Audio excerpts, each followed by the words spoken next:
It's an honor to have you here talking with me about a upcoming big fight between Tank Davis and King Rai.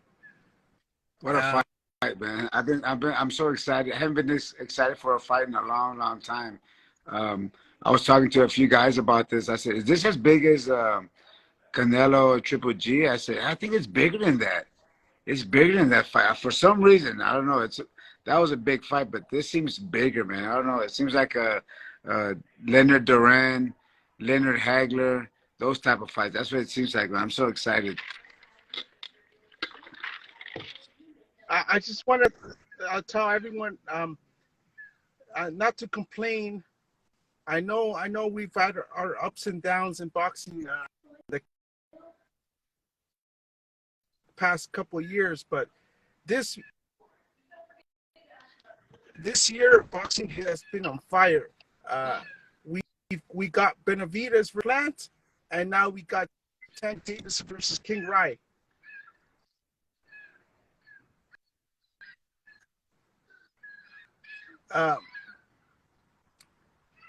Tell me what you think about boxing right now.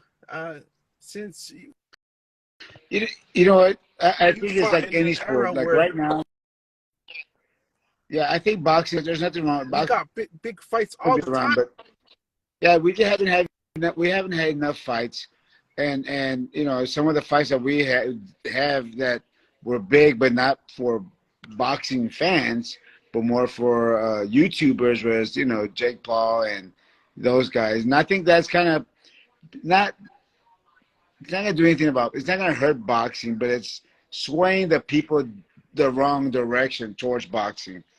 But a fight like this is everything that we need right now.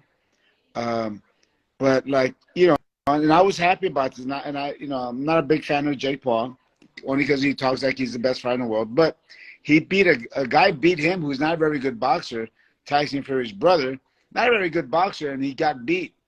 So I was happy about that, and I was like, okay, hopefully that puts some perspective on his boxing ability that people may not know, because they see him knock out basketball players and knock out other guys. But he, you know, when he fights a real fighter, that's what a real fighter is. A real fighter is going to box you and I'll beat you, and doesn't have to knock you out, but he's going to beat you. But anyway, this fight coming up tomorrow is a fight that's, you know, like I said, it's going to put boxing back on the map again. Not that it's gone anywhere, but put it in people's mouths again that, man, that's a great sport. Man, I missed that fight.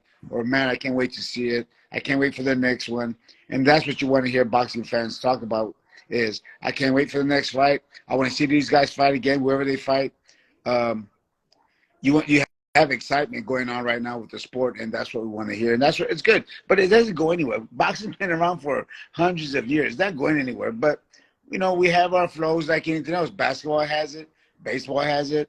Football has it. All these sports take their ups and downs. It's like a roller coaster, you know. We have our ups and we have our downs. Whenever it's at the bottom, we don't have to worry. It's going to go back up.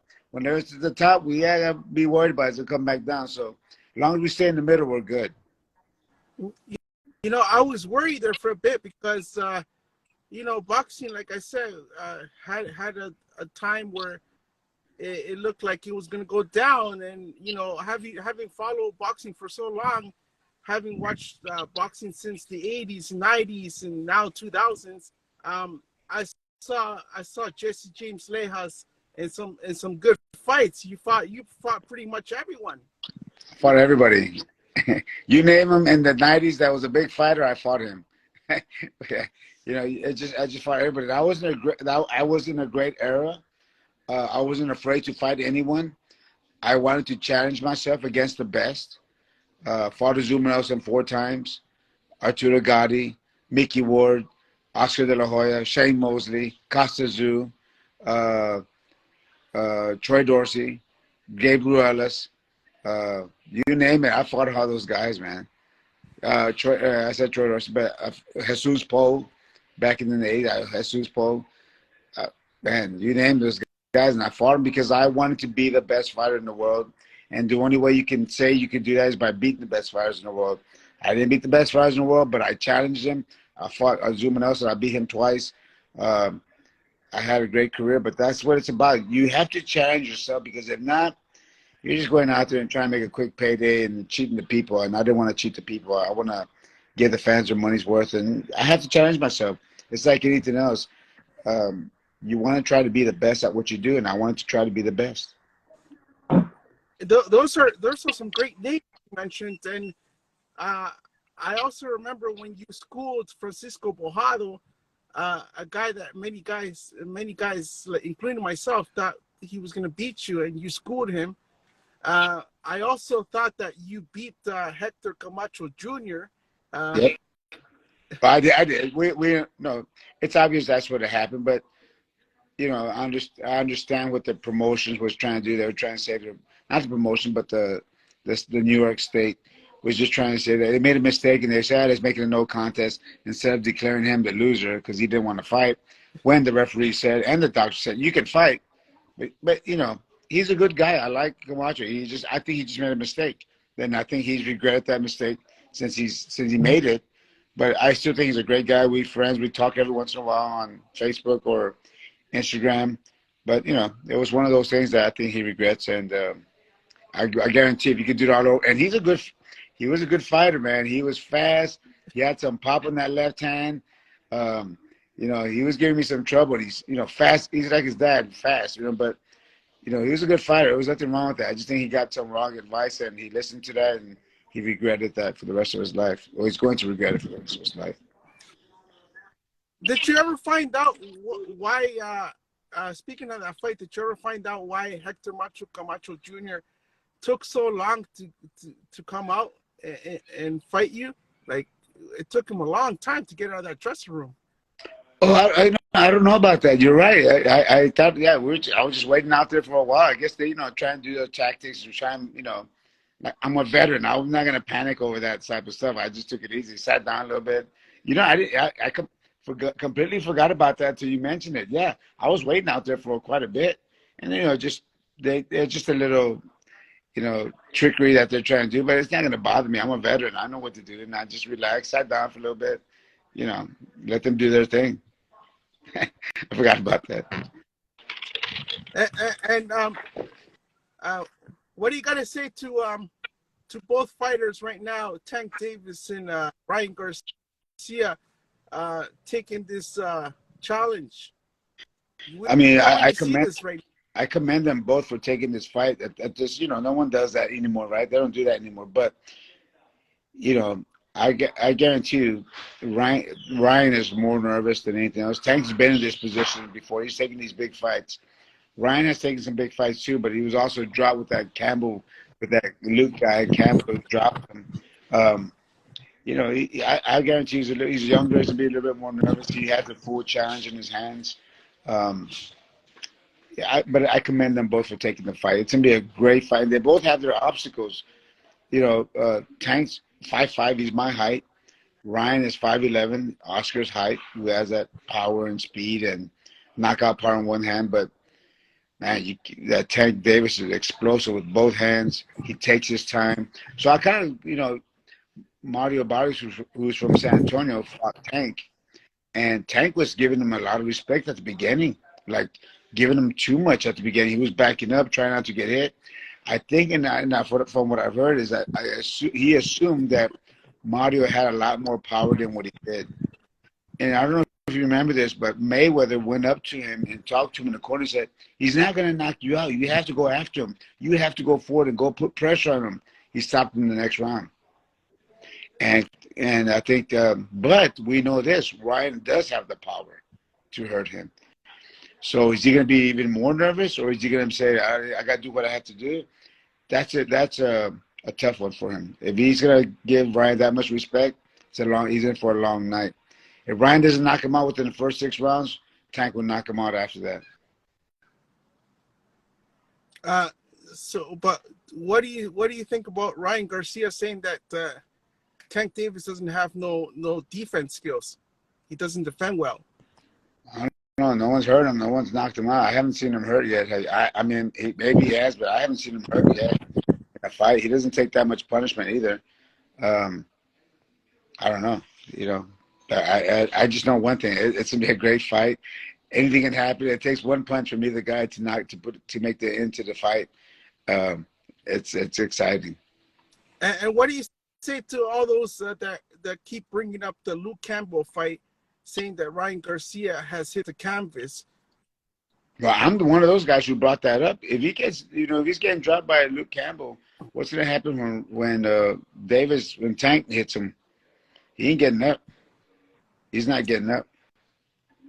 But then again, we've seen in the past, we've seen Marquez, we've seen guys like Felix Trinidad go down and get back up. Yeah.